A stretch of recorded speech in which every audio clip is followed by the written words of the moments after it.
Les présidents français et allemands commémorent le début de la Première Guerre mondiale. Côte à côte, ils ont observé une minute de silence en hommage aux 12 000 soldats inconnus dont les cendres reposent dans la crypte du mémorial du Vieil Armand.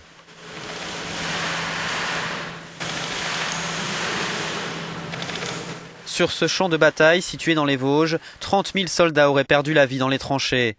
Les deux présidents s'étaient déjà recueillis il y a un an dans les ruines d'Oradour-sur-Glane, village martyr de la Seconde Guerre mondiale.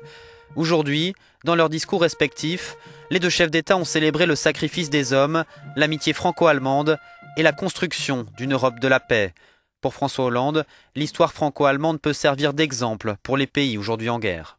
À ceux qui désespèrent du processus de paix au Proche-Orient, quel plus beau message pouvons-nous délivrer que celui d'aujourd'hui?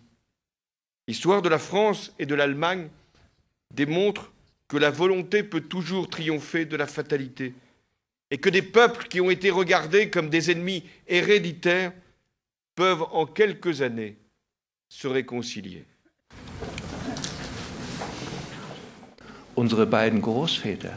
Nos deux grands-pères qui se sont battus l'un contre l'autre n'auraient pas pu imaginer cette scène. C'est comme un rêve, mais c'est notre réalité, que les gens après tant d'effusion de sang puissent se retrouver et s'unir ainsi.